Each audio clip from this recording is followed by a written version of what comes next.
یعنی جینڈر جو ہے یہ سوسائٹی بتاتی ہے کہ آپ مردانہ بیہیویئر کرتے ہیں اور سوسائٹی بتاتی ہے کہ یہ زنانہ کام ہوتے ہیں، حالانکہ کام شام کوئی ایسا نہیں ہوتے، جینڈر بالکل انٹرچینجبل ہوتا ہے۔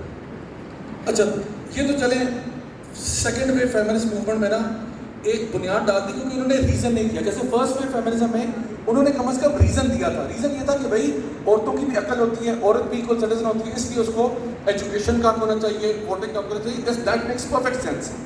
یہاں پر سیمون ڈی بووار جو ہے کلیم کر رہی ہیں کہ دونوں کی ٹریٹمنٹ سیم ہونی چاہیے، لیکن ریزن کوئی نہیں دے رہی اس کی، کیونکہ جب آپ یہ کہتے ہو کہ men and women should be given same job roles, تو جب بھی یہ شوڈ کا ورڈ آتا ہے نا، یاد رکھیے گا یہ بات، جب بھی یہ شوڈ کا ورڈ آتا ہے یا ought to کا ورڈ آتا ہے، اس کا مطلب ہے کہ آپ ایک ایتھیکل کلیم کر رہے ہیں، آپ ایک مورل کلیم کر رہے ہیں۔ فار ایگزامپل میں اگر آپ سے کہتا ہوں you should never where black, you should never where black, آپ پوچھیں گے بھائی کیوں؟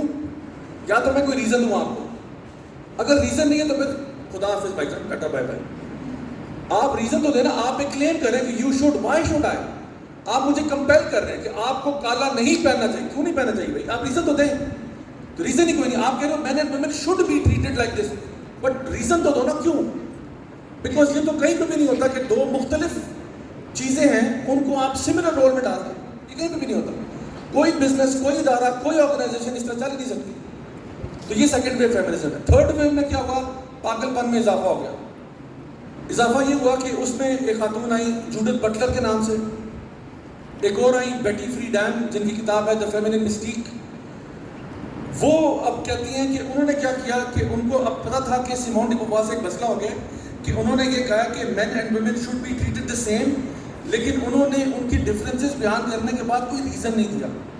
ان کو کیا خیال آیا؟ انہوں نے کہا ایسا کرو مین اینڈ ویمن کی تمیز ہی ختم کر دو، just say that sex and gender both are social constructs, یعنی سیکس بھی جو ہے وہ سوشل کانٹیکٹ ہے، یعنی بچہ پیدا ہوتا ہے تو آپ کہیں کہ جی مبارک ہو انسان پیدا ہوا ہے، یہ نہیں کہو کہ مبارک ہو بیٹا ہوا ہے، مبارک ہو بیٹی ہوئی ہے، آپ کے مبارک ہو واللہ عالم کچھ تو پیدا ہوا ہے۔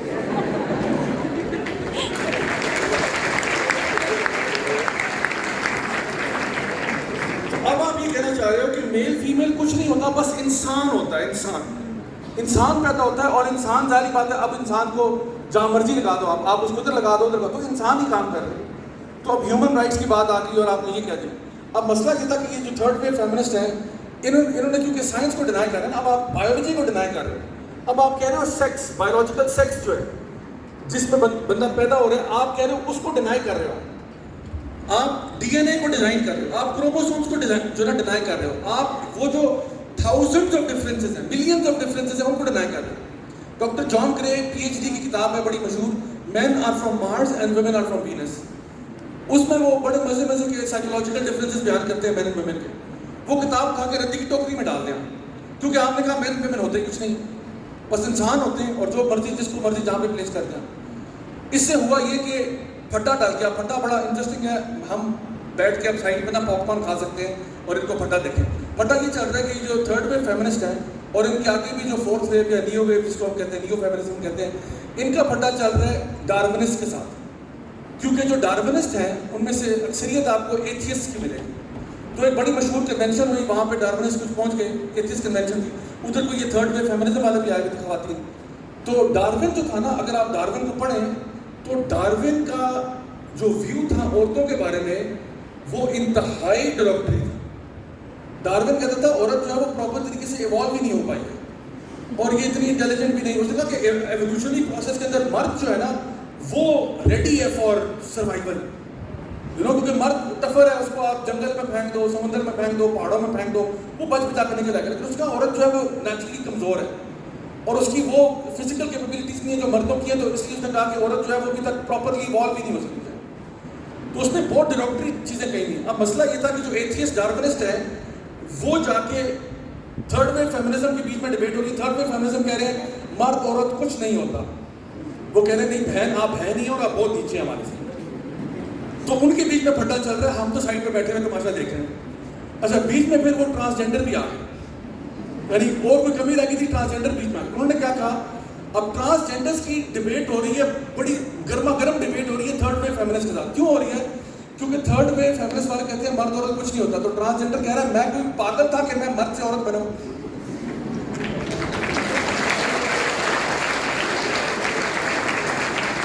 مجھے آپ نے پہلے بتا دینا تھا. میں نے اپنی سرجریاں کروائی, میں نے فلانے ٹیکے لگوائے, میں نے فلاں کرائے. اب جب میں عورت بن گیا, سرخی پاؤڈر لگا دیا, آپ نے کہا مرد عورت ہوتا ہی کچھ نہیں ہے, سارے ہی نیوٹرل ہوتے ہیں. تو پھر مجھے پہلے بتا دینا تھا. تو اب ان کی نا یہ تینوں کی آپس میں ڈبیٹ چل رہی ہے, ہم آرام سے صوفے میں بیٹھ کے پاپ کارن کھا رہے ہیں اور ہم دیکھ رہے ہیں کیا تماشا چل رہا ہے. Because this is now madness. میں نے کہا تھا نا یہ پاگل پن میں اضافہ ہی ہو رہا ہے, کیونکہ جب آپ نے سائنس کو بھی چھوڑ دیا, ڈینائی کر دیا, اور ہر چیز آپ کی فیلنگس پہ بیس ہو گئی ہے, پھر تو جس کا جو مرضی جی چاہے وہ اپنے آپ کو آئیڈینٹیفائی کرتا ہے. پھر آپ اپنے آپ کو یہ کہیں وہ کریں. اب وہ دیکھیں نا تماشا بن چکا ہے ٹرانسجنڈرزم کے اندر, جو آپ اتنا وہ کھپ ڈل گئی ہے کہ لوگ کیا کچھ نہیں آئیڈینٹیفائی کر رہے اپنے آپ. امریکہ میں کچھ لوگ ہیں وہ اپنے آپ کو بلی آئیڈینٹیفائی کر رہے ہیں کہ میں, آپ مجھے جج کرنے والے کون ہوتے ہیں, میں اندر سے بلی سا محسوس کرتا ہوں. کچھ لوگ اپنے آپ کو ایلین آئیڈینٹیفائی کر رہے ہیں, انہوں نے اپنی سرجریاں بھی کروا ڈالی ہیں, اپنا فیشل یعنی فیس چینج کروا دیا ایلین لگنے کے لیے. کچھ لوگ اپنے آپ کو کتا آئیڈینٹیفائی کر رہے ہیں. ایک لڑکا ہی کہوں گا, اس نے اپنے آپ کو بھیڑیا آئیڈینٹیفائی کیا ہوا ہے. وہ آتا ہے یوٹیوب پہ, ٹک ٹاک پہ ویڈیوز بنا رہا ہے اور ہاؤل کرتا ہے اور ویڈیو, تو وہ اپنے آپ کو باقاعدہ طور پر بھیڑیا سمجھتا ہے. سو اس وقت سچویشن یہ ہے کہ جو مینٹل ہیلتھ ڈس آرڈرز تھے, جو سائیکولوجیکل کنڈیشنز تھیں, ان کو ہم لوگوں نے ساری چیز کے اندر سفر کون کر رہا ہے, عورت کر رہی ہے. اسٹارٹ آپ نے کیا تھا حقوق نسواں کے نام پہ, اب ہو یہ رہا ہے مرد اپنے آپ کو عورت کہہ کے عورتوں کی اسپیسز میں گھس رہے ہیں. مثال کے طور پہ عورتوں کی جو سپورٹس ہیں امریکہ کے اندر, دیکھیں کتنی بڑی ڈیبیٹ چلی ہوئی ہے اس وقت. عورتوں کی سپورٹس کے اندر وہ مرد جو مردوں میں 500 نمبر پہ بھی نہیں آ رہا تھا کسی بھی سپورٹ میں, وہ اپنے آپ کو عورت آئیڈینٹیفائی کرتا ہے, میچ جیت جاتا ہے, تمغہ لے لیتا ہے, گولڈ میڈل لے لیتا ہے اور کہتا ہے جی میں عورت ہوں, اور لوگ اس کو مان لیتے ہیں. اس وقت میں آپ کو بتاؤں, ورلڈ کا جو سوئمنگ کا ٹائٹل ہے, سوئمنگ کا ٹائٹل ایک ویمنس ٹائٹل مرد کے پاس ہے. Women's weight lifting dead lift کا جو ریکارڈ ہے وہ ایک مرد کے پاس ہے. ویمنس ویٹ لفٹنگ چیمپئن ہے, وہ مرد ہے, اور کوئی سرجری بھی نہیں ہوئی اس کی. اچھا, پھر جو سائیکلنگ کی بھی جو ابھی ریسنٹ چیمپئن شپ ہوئی ہے وہ بھی مرد جیت گیا ہے. پھر آپ کہتے ہیں نہیں یہ تو ویمن امپاورمنٹ ہے. Look at these women and they are all مین.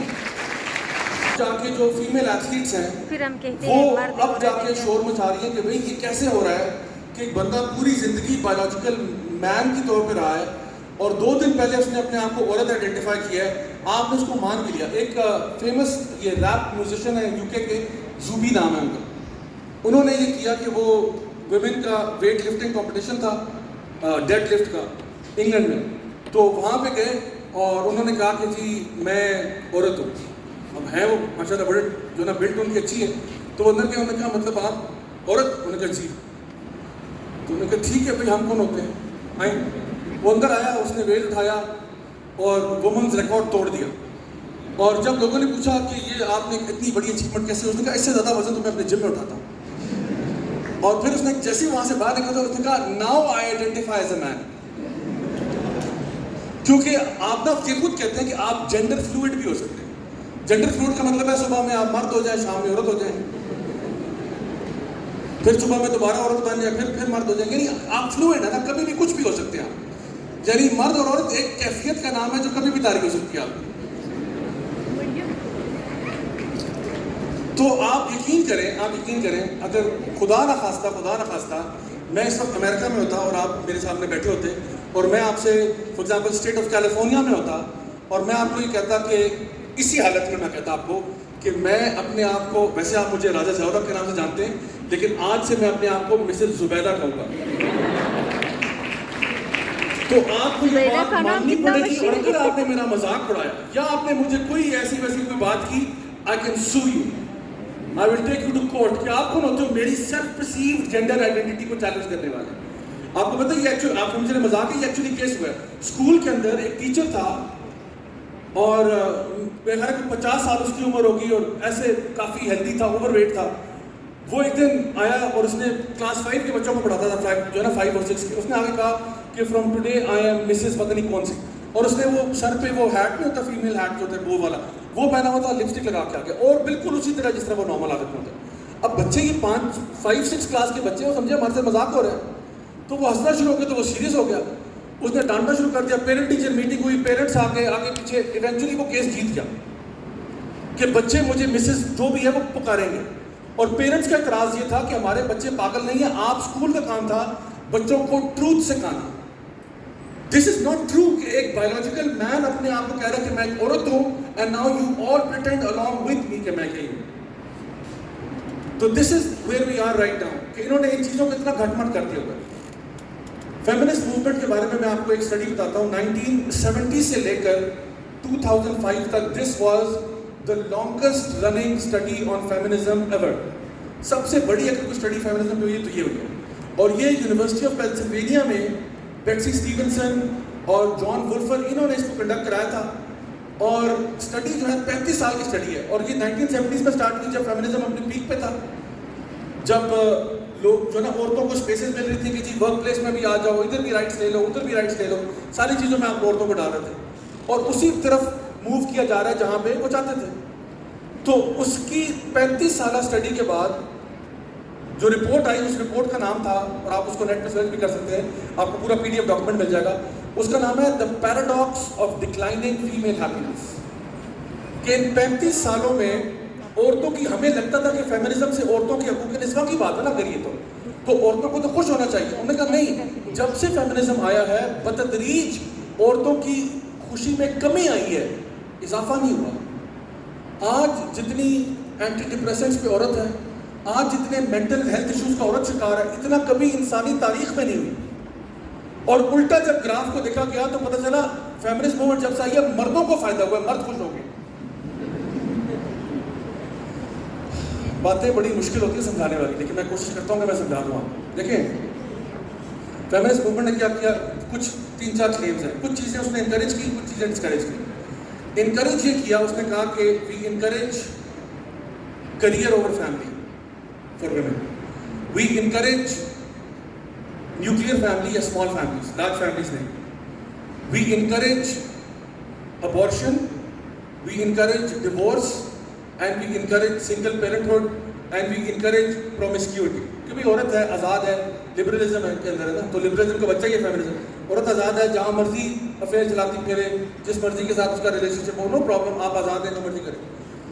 اچھا, فیمنزم ڈسکریج کیا کرتا ہے, میرج کو ڈسکریج کرتا ہے, پریگننسی کو ڈسکریج کرتا ہے, ٹھیک ہے, لارج اسکیل فیملیز کو ڈسکریج کرتا ہے کہ یہ تمہارے حق میں نہیں ہے. اچھا, اس سے اب یہ فیمنسٹ موومنٹ ہے, اب اس سے ہوا کیا؟ ہوا یہ کہ عورتیں جو ہے وہ 1970s میں ہپی موومنٹ سٹارٹ ہوتی ہے, بیبی بومرز ہیں, sex drugs and rock and roll ہے, سب کو کہا جی بس ایکشن کرو اور یہ وہ. اچھا, اس سے ہوا یہ کہ مارکیٹ میں عورت جو ہے نا وہ بآسانی دستیاب ہو گئی. اب ذرا تھوڑی دیر کی سوچیے گا کہ شادی کا جو بانڈ ہے, ان کی ایک فیمنسٹ خاتون ہے, وہ لکھتی ہیں کہ یہ بلکہ چارٹر آف فیمنزم کے اندر ہے, ٹھیک ہے, چارٹر آف فیمنزم کی بات ہے کہ marriage is an institution we have to destroy because it only benefits the man, not the woman. حالانکہ آپ ذرا تھوڑی دیر کے لیے سوچیں کہ شادی کرنے سے, نکاح کرنے سے زیادہ فائدہ جو ہے وہ عورت کو ہو رہا ہوتا ہے یا مرد کو ہو رہا ہوتا ہے؟ مرد کو. ذرا سوچیں, میں اگر امریکہ میں ہوں نا, اور میں وہاں پہ کسی لڑکے کو مجھے کنونس کرنا ہو اسلام کو سائڈ پہ رکھ کے کہ بھائی تم شادی کر لو, میرے لیے یہ کسی عذاب سے کم نہیں ہوگا کہ میں اسے کیسے کنونس کروں. واٹ شوڈ آئی ٹیل ہم کہ تم اپنے آپ کو ایک عورت کے ساتھ باندھ کے رکھو, اس کا خرچہ پانی تم نے اٹھانا ہے, نان نفقہ تم نے اٹھانا ہے, بجلی پانی گیس تم نے اٹھانا ہے, اس کے جو بچے ہوں گے ان کا خرچہ بھی تمہارے سر پہ ہے. اور اس کے علاوہ یہ کہ اگر ڈیورس ہوگی تو وہاں پہ وہ ایک ہوتا ہے کہ بیوی جو ہے ادھر کی بات کرو آدھا مال لے جاتی ہے, unless you have a prenuptial agreement, جو کہ بہت کم لوگ کراتے ہیں. جس طرح بھی یہ بڑے بڑے بلینئرز کو نقصان ہوا نا, billions of dollar, Jeff Bezos ہو گیا, اور یہ فلانے بل گیٹس, بلینز لوز کیے انہوں نے شادی کرنے. تو اب ایک عام لڑکا ہے, وہ کہہ رہے ہیں بھائی میرا دماغ خراب ہے, میں شادی کروں, میں تو لبرل ہوں بھائی, میں تو مجھے جب لڑکیاں فری میں مل رہی ہیں مجھے شادی کرنے کی کیا ضرورت ہے, مجھے لڑکی بھی فری میں مل رہی ہے through tinder and other apps, Instagram کے ذریعے میں جا کے باتیں کرتا ہوں, میں لڑکی ہوک اپ کر لیتا ہوں. یا مجھے عورت مل جاتی ہے جس کو آپ نے آزاد کیا تھا کہ تم سیکس ورک کرو جا کے, تو میں پیمنٹ کر کے جو ہے نا کام کروا لیتا ہوں. یا پھر یہ کہ پوری آپ کی پورنوگرافک انڈسٹری ہے ملٹی ٹریلین ڈالر انڈسٹری ہے, اس سے اپنی شہوت کو پورا کر لیتا ہوں. مجھے کیا ضرورت پڑی ہے, میں شادی کر کے اپنے آپ کو باندھوں ایک عورت کے ساتھ, اور اس کے نان نفقہ خرچہ پانی اتنی بڑی رسپانسبلٹی تھا, نہیں توبہ نہیں کرنی چاہتا. کیسر بھائی نے بات کی تھی 2.1 جو ریٹ ہے برتھ ریٹ سے پہلے آئے میرج ریٹ کتنا ہے. Marriage rate is so down, آپ کی سوچ ہے. آپ کو پتہ ہے اس وقت میں آپ کو ذرا تھوڑا سا اسٹارٹ بتاتا ہوں. اس وقت ویسٹ کے اندر 60% بچہ جو پیدا ہو رہا ہے وہ آؤٹ آف ویٹ لاک پیدا ہو رہا ہے. 60% جو بچہ پیدا ہو رہا ہے وہ آؤٹ آف ویٹ لاک ہو رہا ہے. یعنی کہ ایک زمانے میں نا کسی کو یہ کہنا کہ تم حرام کی اولاد اور اسی سے ریلیٹڈ کوئی بھی لفظ کہنا یہ گالی تھا. آج وہ بندہ جو حلال میں پیدا ہوا وہ گالی ہے کیونکہ وہ تعداد میں تھوڑے ہیں. اور دنیا میں اگر انٹرنیشنل اسٹارٹ پوچھیں تقریباً 50% سے زائد 50 پوائنٹ سم تھنگ % بچے آؤٹ آف ویٹ لاک پیدا ہو گئے پوری دنیا میں. لوگ شادی نہیں کرنا چاہتے, اگر بچہ ہوتا ہے وہ ایکسیڈنٹلی ہو جاتا ہے. اچھا ایکسیڈنٹلی ہو گیا, اس لیے پھر آپ کو ابارشن کا انسٹیٹیوٹ چاہیے تھا کہ اچھا ہو گیا جی اب کیا کریں, ابارٹ کرا دو. ابارٹ کرانے میں مسئلہ یہ ہے کہ کرائیں گے تب بھی مسئلہ, نہیں کرائیں گے تب بھی مسئلہ. عورت کے اندر ایک مٹرنل انسٹنکٹ ہوتا ہے, وہ جب اپنے بچے کو لوز کرتی ہے اس کے ساتھ ایک تو پوسٹ پارٹم ڈپریشن ہوتا ہے, پھر اس کے ساتھ اور کمپلیکیشنز ہیں.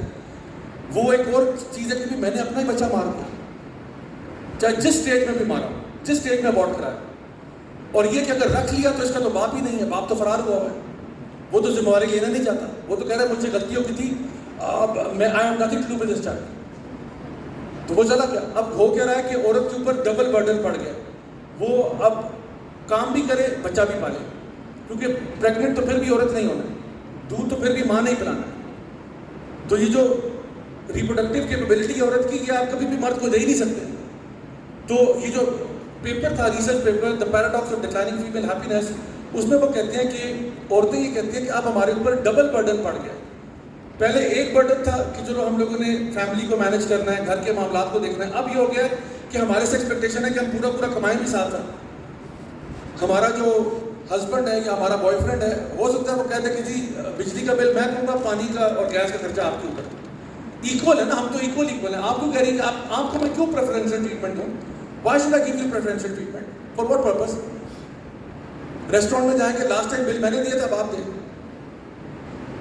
دیں بل. بھائی میں کوئی نوکر ہوں آپ کا کہ میں ہر دفعہ میں بل دیتا ہوں, کس کھاتے میں دیتا ہوں. سو اب وہ کہتی ہے ہمارے پہ تو ڈبل برڈن ہے. اچھا جب بچہ پریگننٹ یعنی بچہ آپ کے پیٹ میں, آپ پریگننٹ ہیں, آپ کو کام سے 3 مہینے پہلے چھٹی چاہیے, وہ میٹرنٹی لیو ہے, پھر ڈلیوری کے بعد آپ کو لیو چاہیے. تو آج کا تو صورتحال یہ ہے کہ 1 مہینہ تنخواہ نہ ملے تو آگے جانا مشکل ہو جاتا ہے. تو لیٹ الون کہ جی میں اپنا بھی خرچہ 6 مہینے میں نے آف لینا ہے, اپنا بھی خرچہ اٹھاؤں, اپنے بچے کا بھی اٹھاؤں, اور پھر سروائیو کر جاؤں. تو عورت جتنی ڈپریس آ گئی ہے پہلے کبھی نہیں تھی. پھر جو ایموشنل ڈیمیج ہے وہ علیحدہ ہے کہ ایک لڑکا میرے ساتھ ایک ریلیشن شپ میں آیا, چھوڑ کے چلا گیا. سو یہ ساری چیزیں جو ہے نا جب کمپاؤنڈ ہو کے آتی ہیں تو انہوں نے کہا کہ جی دس از دی ایکچوئل پیراڈاکس. آپ نے عورت کو کہا تھا تم باہر جاؤ, اویلیبل ہو جاؤ, تمہاری عیاشی ہے, تمہاری یہ ہے, تم بھی جا کے اپنا آپ کو آزاد کر دو. اس سے کیا ہوا, آپ کو الٹا نقصان ہوا. اور میں آپ کو بتاؤں کہ reality of the matter is کہ اس فیمنسٹ موومنٹ نے نا مارکیٹ خراب کی ہے. مارکیٹ خراب سے مطلب یہ ہے کہ آج لڑکا جو ہے نا وہ ایک ڈومینیٹنگ پوزیشن پہ آ گیا. کس طرح سے رشتے تلاش کرنے کے معاملے میں نے کہا تھا نا, میں let me be very real with you guys. کیونکہ دیکھیں میں تو یہ مسئلے نا ڈیلی کے ہینڈل کرتا ہوں, on a daily basis I deal with these problem, اس لیے میں آپ کو شیئر کرتا ہوں. لڑکا ڈومینیٹنگ پوزیشن اس لیے آ گیا ہے کیونکہ مارکیٹ میں لڑکیاں بہت اویلیبل ہیں جو اپنے آپ کو فری میں اویلیبل کر دیتی ہیں. اب وہ فری میں بہت سارے افیئر چلا چکا ہے. اب جب شادی کرنے کی باری آتی ہے تو وہ کہتا ہے خوب سے خوب گھر کی تلاش میں. تو مثال کے طور پہ پرپوزل آتے ہیں جی کہ جی ہمارا بیٹا, میں ایک دیندار فیملی ہے, انہوں نے مجھے اپروچ کیا کہ جی ہمارا بیٹا اس کے لیے کوئی ڈھونڈے. میں نے کہا جی میرا کوئی رشتے کا بیورو تو نہیں ہے, میرج بیورو تو نہیں چلا رہا ہوں. انہوں نے نہیں ہمیں پتہ ہے میرج بیورو نہیں چلا رہا, لیکن بہرحال اگر آپ مدد کر دیں آپ جانتے ہو. میں کہ چلیں میں دیکھ لیتا ہوں اللہ والا. تو کہتے ہیں دیکھیں جی ہماری تو ریکوائرمنٹ بس سمپل سی ہے, لڑکی جو ہے دیندار ہونی چاہیے. میں نے کہا الحمدللہ یہ تو بڑی خوشائن بات ہے کہ آپ نے صرف ایک ہی ریکوائرمنٹ رکھی ہے کہ لڑکی دیندار ہو. تو جی دیکھیں نا آج کل کے ماحول میں بس آپ کو دیندار لڑکی مل جائے بڑی بات. میں نے کہا جی ماشاء اللہ میں آپ کی سوچ کو بڑا اپریشیٹ کرتا ہوں. تو کہتے ہیں لیکن بیٹے کی کچھ ریکوائرمنٹس ہیں. اس پہ مجھے فون بند کر دینا چاہیے. لیکن میں بیوقوف ہوں, میں نے نہیں کیا. تو انہوں نے کہا بیٹا میرا تقریباً 25 سال کا ہے, ہم بہو ڈھونڈ رہے ہیں اپنے لیے, تو دیندار ہو اور یہ کہ لڑکی جو ہے وہ بہت خوبصورت بھی ہونی چاہیے. تو میں نے کہا جی چلیں خوبصورت کا بھی معیار ہوتا ہے. تو انہوں نے کہا اصل میں بیٹا جو ہے نا وہ اصل میں چاہتا ہے کہ بہت گڈ لکنگ ہو اور سلم اسمارٹ سی ہو, اونچی لمبی سی ہو. میں نے کہا مطلب آپ سپر ماڈل تلاش کر رہے ہیں. کہتی ہے مطلب کہنا تو نہیں چاہتی لیکن آپ سمجھ لیں, کہنا تو نہیں چاہتی لیکن آپ سمجھ لیں. اچھا ٹھیک ہے, تو سپر ماڈل لڑکی ہو اور انتہائی دیندار بھی ہو. اچھا اور کیا چاہتے ہیں؟ انہوں نے کہا اور یہ کہ جو میرے ہسبینڈ ہیں ان کا نا یہ تھا بزنس تھا اس کا فارماسیوٹیکلس کا. تو انہوں نے کہا کہ آپ کو تو پتہ ہی ہے میرے ہسبینڈ جو ہے ماشاء اللہ بڑے ہارڈ ورکنگ ہیں, بڑے محنتی ہیں, فارماسیوٹیکلس کا بزنس ہے اور کتنے عرصے سے الحمد للہ اللہ کا دیا سب کچھ ہے. تو میرے ہسبینڈ کی خواہش ہے کہ جو بہو ہو وہ ڈاکٹر بھی ہو. عمر اس کی 22 سال.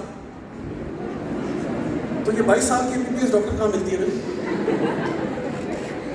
تو میں نے کہا کہ یہ 22 سال, میں نے پوچھا میں نے یہ 22 سال کی MBBS ڈاکٹر کس پلانٹ سے لے کے آئی ہے؟ انہوں نے کہا نہیں وہ مطلب اگر ابھی آخری سال چل رہے ہیں تو ہم کر لیں گے, گزارا کر لیں گے, آپ ایڈجسٹ ہو جائیں گے. میں نے کہا اچھا چلو ٹھیک ہے. یہ اس طرح کے موقع میں نے کہا سر یہاں پہ بات کرتی ہیں اور یہ کہ اگر ہماری کاسٹ سے ہو جائے تو کیا ہی بات ہے. شروع کرتا ہوں جہاں پہ اس کے پاس ایک اتھارٹی ہے لیکن اس کو ابیوز نہیں کرتا. اگر وہ اس کی ماں ہے تو باپ سے 3 گنا اوپر مقام ہے اس کا. یعنی ہر لحاظ سے عورت کی پروٹیکشن ہے.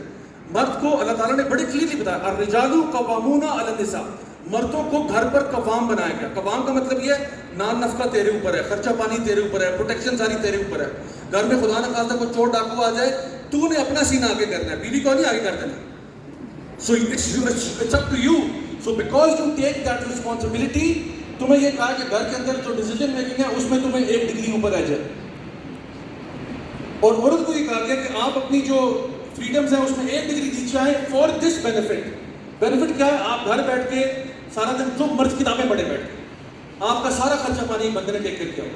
You don't have to do anything. If you want to do anything whatever you earn is yours. وہ کہتے ہیں نا کہ what's mine is mine, what's yours is ours. یعنی عورت کہہ سکتی ہے کہ جو میرا ہے وہ میرا اور جو آپ کا ہے وہ ہم سب کا ہے. یہ ڈیل کی ہے اللہ تعالیٰ نے کہ عورت اگر کماتی ہے تو اس کے کمانے کے اندر سارا معاملہ اسی کا ہی, اور وہ اپنی مرضی سے آواز ڈیسائڈ کرے. وہ چاہے کسی اسکول میں 2-3 گھنٹے دیتی ہے, چاہے اس کا اپنا چلنے کا ہے, چاہے اپنا بزنس میں کہیں کر رہی ہے, وہ 2-4 گھنٹے کا کے سائڈ پہ کچھ کمانا چاہتی ہے ضرور کمائے, اس کے پاس فائنینشیل انڈیپینڈنس ہے. لیکن اس کا ہسبینڈ ٹوٹلی انچارج ہے. اور اسی لیے جب یہ نکاح کا معاملہ ہوتا ہے نا تو نکاح کے معاملے میں ایجاب و قبول جو ہوتا ہے یہ لڑکے سے کیا جاتا ہے. لڑکی جو ہے اس سے وہ فارمل نہیں ہوتا, وہ ہوتا ہے کہ جی ماموں چلے گئے, چاچا چلے گئے, اندر کمرے میں جا کے پوچھتے بیٹھی آپ کی رضامندی؟ ہاں جی بالکل رضامندی. لیکن وہ جو پبلکلی ہوتا ہے نا کہ جی کیا آپ کو فلاں رشتہ قبول ہے, تو لڑکا کہتا ہے ہاں جی قبول ہے. تو یہ 3 دفعہ وہ جو قبول ہے قبول ہے قبول ہے کہہ رہا ہوتا ہے, وہ یہ نہیں کہہ رہا ہوتا کہ مجھے اس کی پیار اور محبت قبول ہے. وہ کہہ رہا ہوتا ہے کہ اس کا خرچہ اٹھانا جس طرح اس کے باپ نے اٹھایا تھا مجھے یہ قبول ہے. اس کی حفاظت کرنا جس طرح اس کے باپ نے کی تھی اس سے بھی زیادہ وہ مجھے قبول ہے. اس کے لیے ذمہ دار ہونا, اس کے لیے اکاؤنٹیبل ہونا مجھے قبول ہے. وہ یہ قبول کر رہا ہوتا ہے. اور لڑکی چاہے کچھ بھی نہ بولے, حدیث میں آتا ہے لڑکی کی خاموشی اس کی ہاں سمجھی جائے. یعنی اگر آپ کمرے میں فار ایگزامپل ایک چاچا یا ماموں گئے ملنے کے لیے بیٹی کو اور کہا بیٹی آپ کی مرضی اس میں ہے, تو بیٹی مسکرا کے جو نا چہرہ کر لیتی ہے. تو نبی نے فرمایا اس کو ہاں سمجھا جائے. تو اگر آپ کو پرابلم ہے نا تو بولیں, خاموش نہ رہیں. خاموشی کا مطلب ہاں ہوتا ہے. تو اگر آپ کو پرابلم ہو تو آپ کو بول دینا چاہیے کہ بھائی میں اس رشتے سے راضی نہیں ہوں, اور یہ دین آپ کو پریویلیج دیتا ہے کہ لڑکی کی شادی اس کی مرضی کے بغیر نہیں ہو سکتی. یہ ساری چیزیں ہمارا دین بائی ڈیفالٹ عورت کو دیتا ہے. اب ایک عورت اس کو چھوڑ کر اپنے آپ کو اس ایسے ورلڈ ویو کے ساتھ لے جائے جہاں پہ سوائے اس کی بربادی کے کچھ نہیں. آخر میں ایک چھوٹا سا میں آپ کو واقعہ بیان کر کے بات کو سمجھتا ہوں تاکہ بات کلیئر ہو جائے. آپ کو پتہ ہے کہ نکاح کے پروسیس کے اندر نا لڑکی کے لیے ایک ریکوائرمنٹ ہوتی ہے کہ اس کا ولی جو ہے اس کی رضامندی ہونی چاہیے.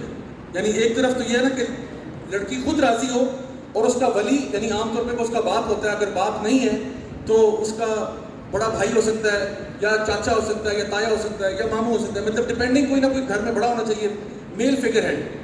اچھا ایک واقعہ ہوا جی میرے ساتھ, ایک فون کال آیا آج سے تقریباً 3 سال پہلے کی بات. I got a phone call, اور دوسرے لائن پہ لڑکی جو ہے وہ رو رہی ہے. تو میں نے کہا کہ بہن ذرا ریلیکس کریں, کام ڈاؤن, مجھے بتائیں ہوا کیا. انہوں نے کہا ہوا یہ کہ میں پڑھتی تھی اسلام